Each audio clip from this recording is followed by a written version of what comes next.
What's going on, everybody? Welcome to No Harm, No Foul.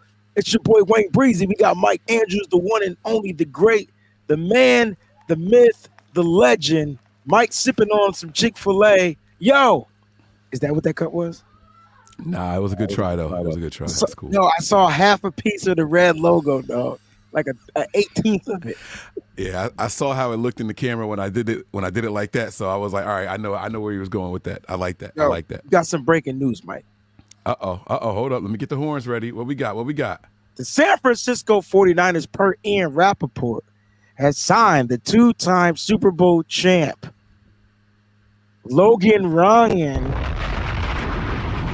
Dang, that's like, you look like you've farted and you ain't like the way it smelled.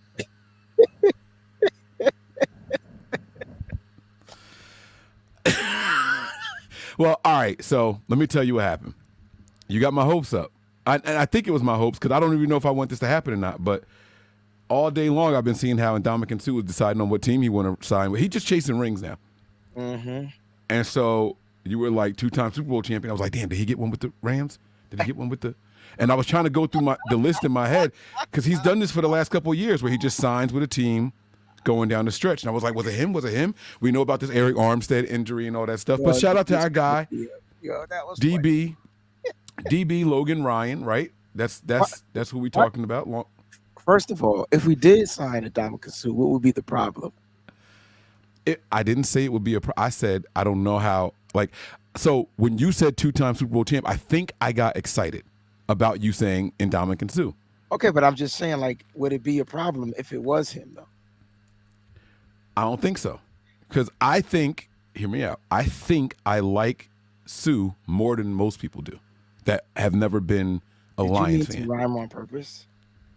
No. It just came out that way. Pause. That was dope. Well, here's the thing, right? Like, Suh is still out there. And he is.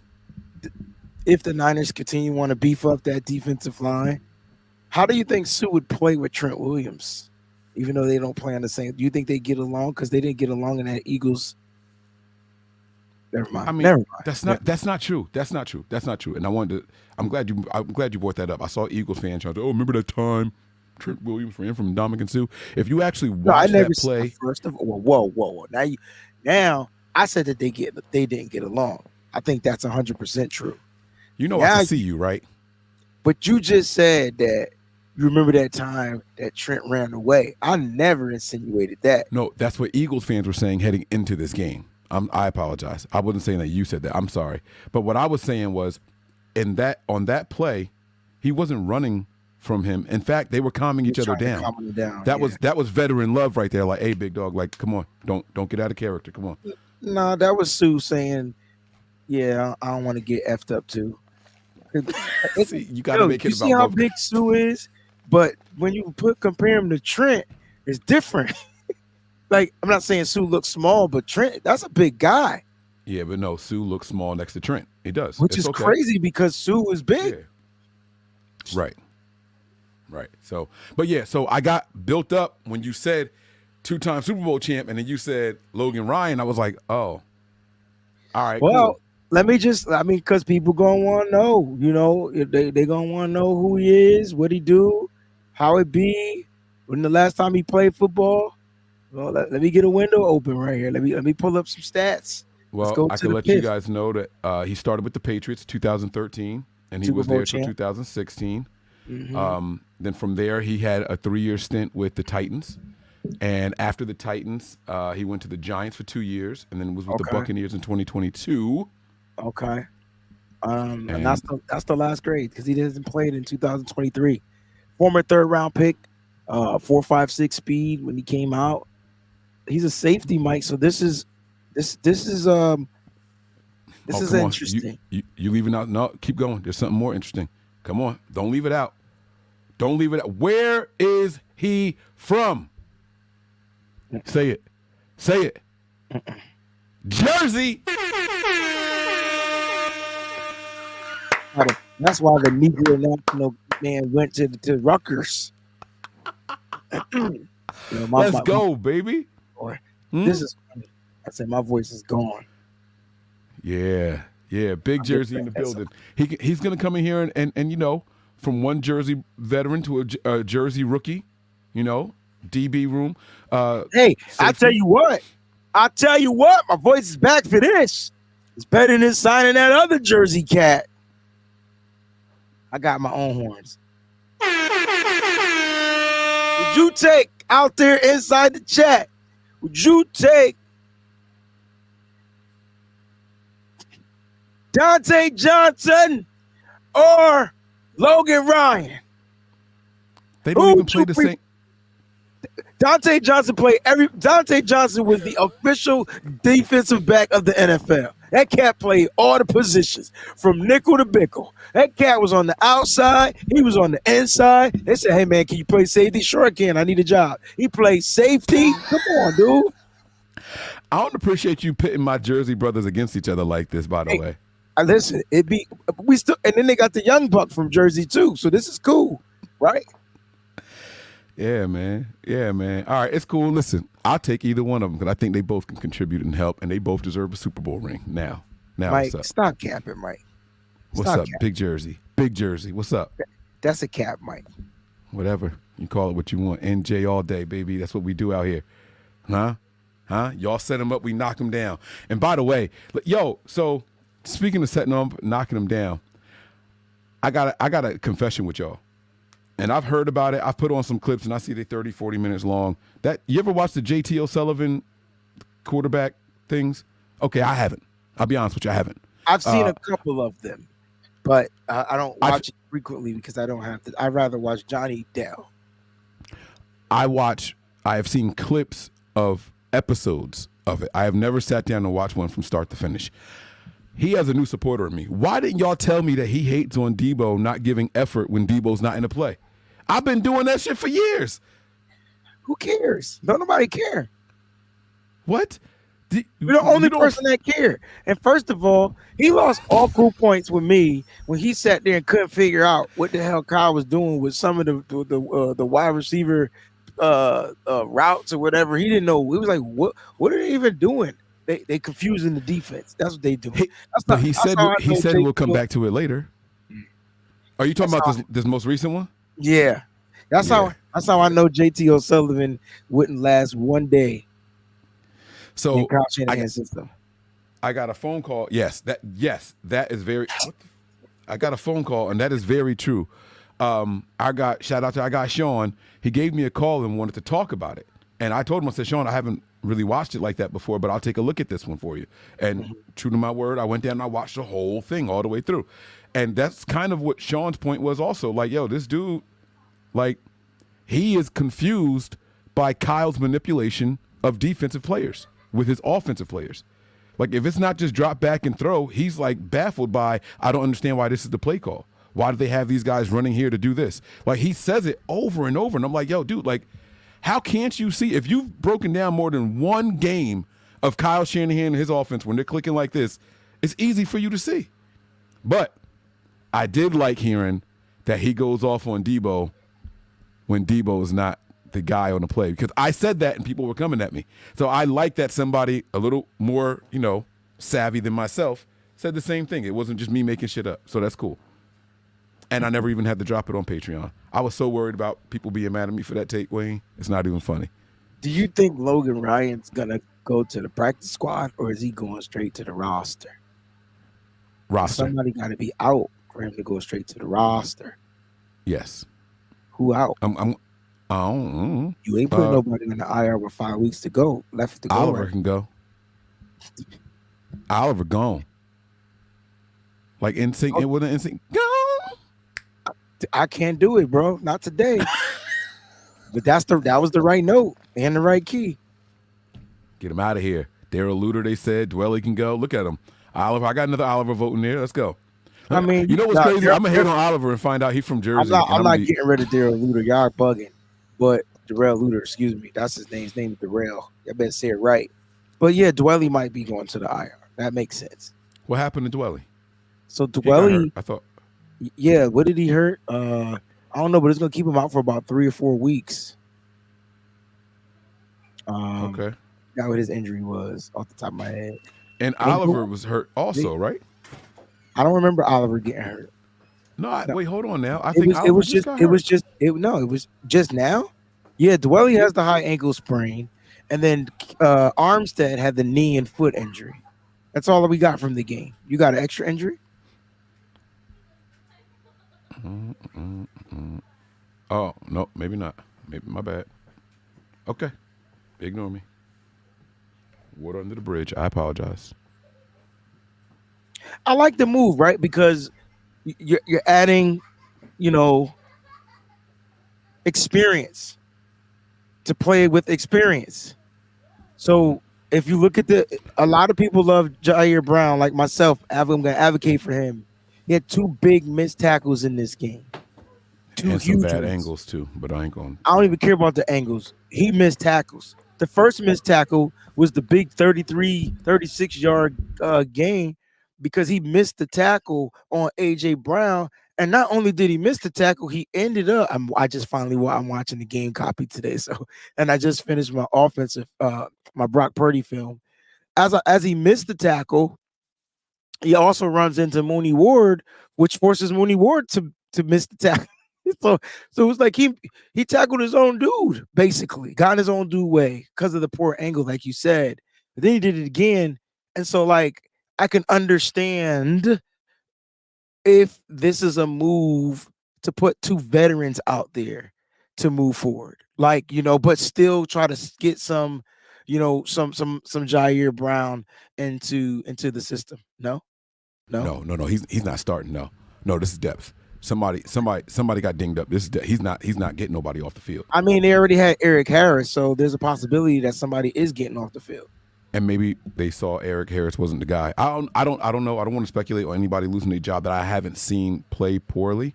I'm just saying, like, I don't mind running with the rookie, but those mistakes got to be corrected straight up. Yes, sir. Yes, sir. Absolutely. You wouldn't expect a veteran to make those mistakes, is what I'm trying to say. Especially down the stretch here. We need somebody that can work with this kid one-on-one, because if you're going to be in there, and Wayne and Mike can see the mistakes that you're making and how you're costing big plays to be even bigger because you're taking out somebody else with you, you best believe other teams in the postseason are going to key in on that. And the Niners right now should only lose one more game. We should only lose one more game, and it's probably this game coming up, if we're going to be honest with ourselves. I disagree. Do you hear that? Did you hear that noise? No, I disagree, but there is a possibility that they could lose one more game. But let's talk about why this game can potentially be something considered like a trap game for the San Francisco 49ers. Because you got the NFC West stands like this. Niners in first place by a couple of games. Rams are in second place, even though they're tied with the Seahawks. They have the better conference record. So 6-6. If the Niners... If the Seattle still wants a shot at making the playoffs, they're going to have to beat the Niners. But then if the Niners lose, they're going to lose their opportunity of getting that number one seed. So I don't foresee seeing the Niners losing, but I definitely see the Seattle Seahawks coming out playing hard. If Kenneth Walker is back, it's going to be a different game plan for the defense, because now they got to stop not a rookie, but a premier back in the NFL. Kenneth Walker hasn't played in the past 3 weeks, and the Seattle Seahawks are on the 3-game losing streak. This will be that fourth game. And next week they got Philly. So I don't think they're trying to lose 5 straight, bro. So that means they're going to come out playing hard. They're going to come out playing hard. They got the extra rest. They played on Thursday against the Cowboys. Now they got the 2 or 3 days extra on top of the Niners. The travel time from Seattle to where we are in Cali versus us from the East Coast to the It's not that far. What, the travel time? From Seattle to Cali? No, that's my point. I said their travel time from from Seattle to Cali versus us from the East Coast back to Cali. We're losing, more time on that in comparison as well, plus the extra days of rest. And not for nothing, man, the 49ers, y'all going to hate me when I say this, they are an emotional-ass team. Last time we put up 42 points was against who? You guessed it, the Dallas Cowboys, and we had one of our biggest disappointing games of the entire season. We went out there and put all that heart, all that soul, all that same talking energy after the game, the locker room speeches, Fred Warner coming off the field screaming the same exact thing. You know what it is, Dub City. Like the same exact thing happened after we hung 42 on the Cowboys, and then it was let down city right after that. It's all a cycle. It's all happening again. History has an opportunity to repeat itself. And I think that if there's a game that the Niners are going to lose from here on out, I had it as Baltimore, but I think we lose this one here, and then this one inspires something, and we beat Baltimore. I don't think there's no way in hell that the San Francisco 49ers lose this game. I like that. That's cool.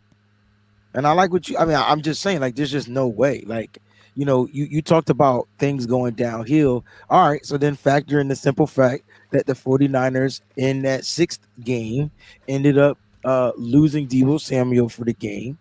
Trent Williams got hurt, and Christian McCaffrey had busted obliques. So now they're healed. By God, healed. Whoa, hold up now. What am I holding on now? Because at the end of the Cowboys game, we didn't have those injury reports. All that stuff came throughout the week. That's when we started finding out about some of that stuff, some of the nicks and bruises and stuff. So there's still time for that to happen. And I'm not wishing injury on nobody.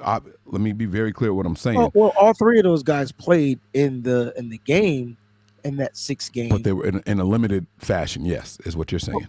But we didn't know that they were. I didn't think that they were. Trent Williams was dealing with something. I don't think Trent Williams was dealing with anything at practice that week. And Deebo got hurt in the game. And the only person that had the oblique issue was Christian McCaffrey. CMC, yeah. So they got hurt in the midst of the game, which changed the trajectory of what the Niners were trying to do offensively. What I'm trying to say is I get where you're going because we don't know what if there's any injuries dinged up coming out after as the week goes along and things start, swelling goes down and stuff comes. I get that, but if they go into this game healthy, everything's bearing health for the 49ers. If they're healthy, healthy, there's not a team in the league that can fuck with us. Let me be very clear with what I'm saying. But we can be ourselves, Wayne. That's the key with what I'm saying the most. And we can, Mike, but I really only see us beating ourselves if there's some type of detrimental type of injury. Other than that, the 49ers are locked in. Like, let me ask you a question. Okay, go ahead. Because the Niners are locked in. They're locked in on offense. They're locked in on defense. They're locked in. The coaching is locked in. They're not locked in on defense, man. We had plenty of missed tackles. The Eagles aren't as good as we had 7 missed tackles on 3 of the best, some of the fastest wide receivers in the league. One of the best. And the way we handle DK Metcalf, part 1, that's going to be the same game plan. The only thing that I think that Seattle's going to try to throw in here is the difference between Kenneth Walker. And Kenneth Walker ain't never explode on. Ain't no running back in this league going to explode on us because he's not a power back neither.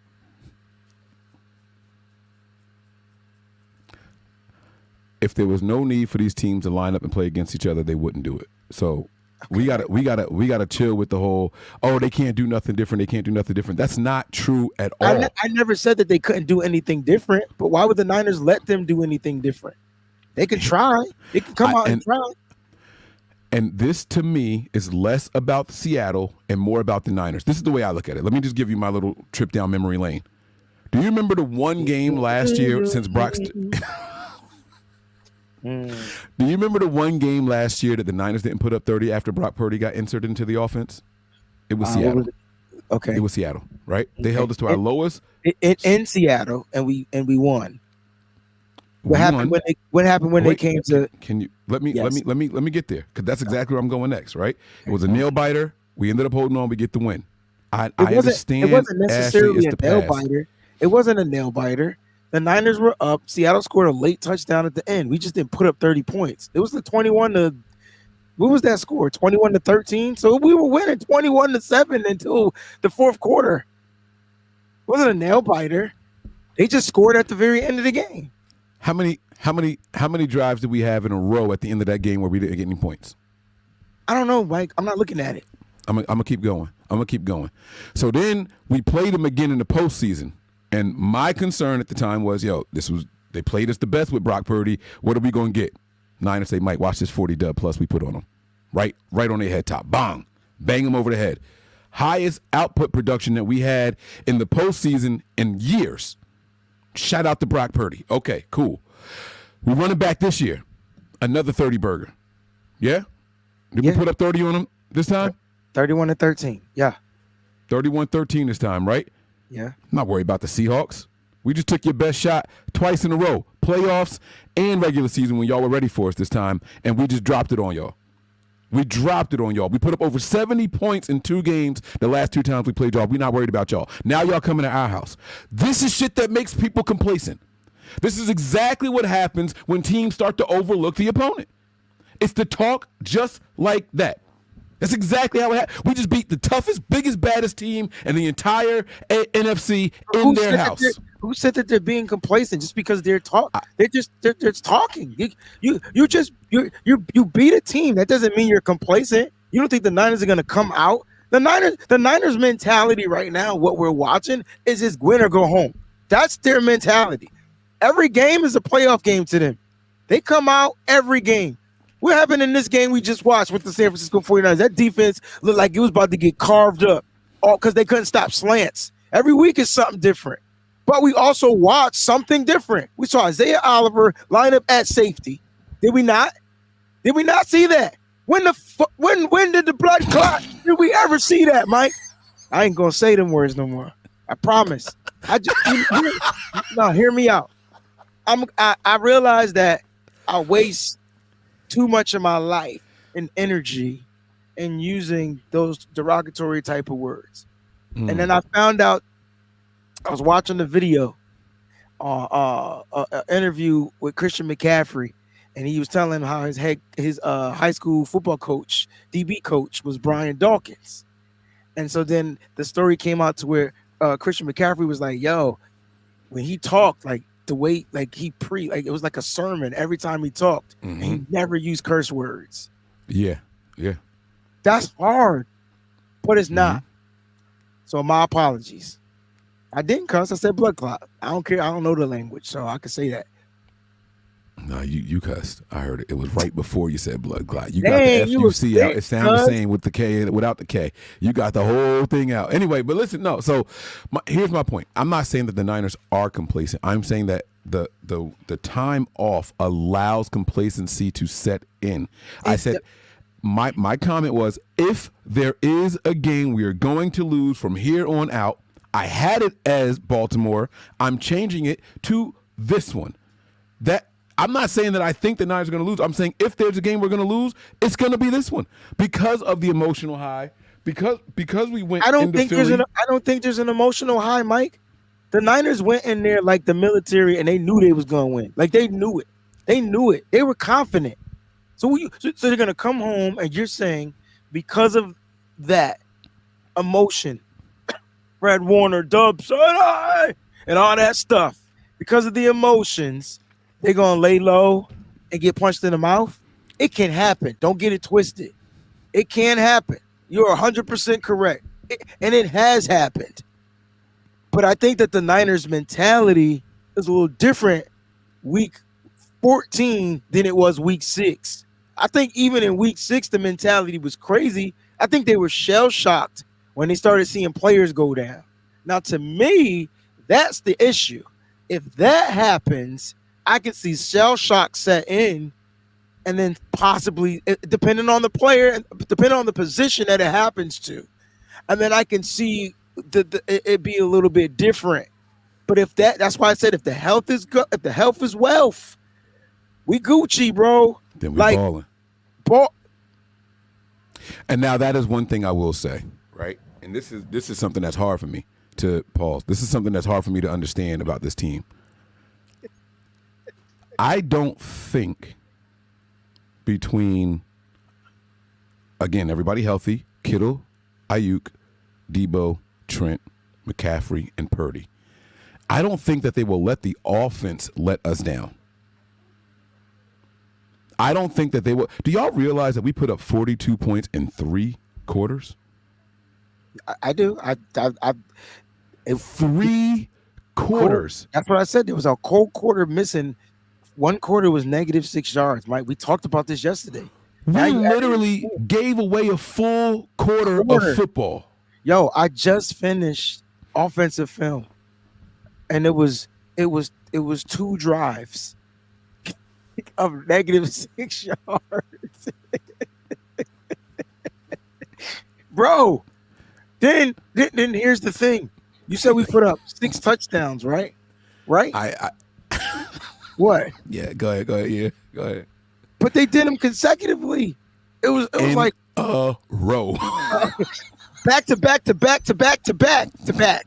To back. Yeah. But, that for us, that's something different. Like, And the only reason we didn't score on the last drive is because all we needed was the first down in victory formation. They were still running the ball at 4 yards a clip. They were still running the ball at 4 yards a clip. Yo, Mason came in the game was at Mason. Jordan P. Mason averaged 5 yards a carry. He only ran the ball twice. Come on, bro. Like, come on, man. I just. But you saying that we can't be let down? You saying that we can't be like, yo, we got this, don't worry. Even if we start slow against Seattle, you know what they're going to say? Guys, we put up 42 in 3 quarters. In 3 quarters. How is this not the game that it can happen? Because of the resiliency. So if they're faced with any adversity, they lost arguably their best defensive play. They lost the enforcer. God bless you. Thank you. They lost their enforcer. Literally in the third quarter. Literally in the beginning of the third quarter. They lost. You can't put Draymond on the bench and then expect us to not lose any spark. You know what I'm saying? Like, that's crazy. Yo, that junk sparked up Kyle Shanahan so much that the whole team was on point. Like, everybody. Kyle Shanahan was in. He went and got the Gucci bag. Let's just keep it a buck. Like, he took the Reebok bag or the Nike bag, whatever they give him. He said, "Nah, I got stuff in the Gucci bag for this because they pissed me off." Pete Carroll gonna come in with a game plan, but the Niners got some Seattle stoppers, bro. Mm-hmm. And if let me tell you about Dre Greenlaw. Draymond Greenlaw. Let's combine the names. Wait a minute. Speaking of Draymond, did you see Draymond body slam a player last night? Stop playing. No, he didn't. Stop playing with me, Wayne. Yo, it was the same tackle. They got to know each other, bro. They got to know each other. It was the same tackle. Golden State Warrior fans, if y'all out there, tell Mike I'm not capping. Stop playing with me, man. I'm not capping. It was the same tackle. It was a I'm gonna look it up, but you finish your thought. We got a super chat, and I want you to get your thought out before we have to wrap this up. No, all right, super chat here from my guy Sean. He says, "But do you truly see the power and effect the Niners have on a stadium full of pendejos?" I stand. I'm not allowed to say that word. In awe. Why? You know what I mean? No. So that you said blood clot, and you said if I don't know what it means, I can. That's what it sounds like. I like how you put yourself on timeout. I'm not allowed to say that word, and then try to look innocent. Like, you're not fooling me right now, bro. You're not fooling me right now. And we got a couple of other ones here too, man. We got to read these also here. Gray Fox says here, Dre Greenlaw is going to have a monster game this Sunday. 1, he hates Seattle and Carroll. 2, I would guess he's pissed off. No, let's stop at 1. We can break this down. We got time. He going to be suspended. But go ahead. He's not getting suspended, Mike. Go ahead. Number 1, he does hate Pete Carroll, and everybody knows why, right? For the simple fact. Go ahead. He didn't call him back? Like, you sound like a soft scorn. Never mind. Go ahead. I'm sorry. Mike. I'm sorry. I said I'm sorry. I'm going to shut up. You always look for the, like. Yo, bro, like, anybody who's not a first-round pick got skipped by everybody in the league. So you mad at all the teams? That is the fakest tough shit I've ever heard in my life. How is that fake tough if you play with an edge, Mike?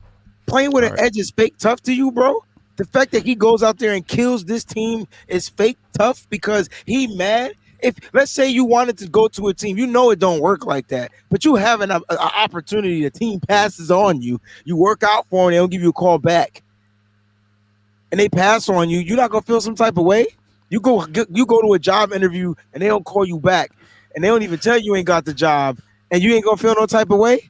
Mike gonna be like, F this job, F you, F that, FABA2LOUS. Yes, Mike, that's you, dog. That's what Dre Greenlaw doing. So when you get to the competition, when you get to the other job that's competing, you go, you play with a little chip. Okay. Number 2, I would guess he's pissed off getting kicked out of last game. Mike doesn't think he's gonna play this game, so you think he's gonna be suspended, Mike. But we'll talk about that another day because you got to go. No, there's more. You got to finish reading the rest of it. No trap game. This team is focused. Yeah. Do we know what day the NFL announces suspensions? Today. Is it Wednesdays? I can't remember, bro. But I don't think he's gonna get suspended. And if anything, the NFL is investigating the other dude.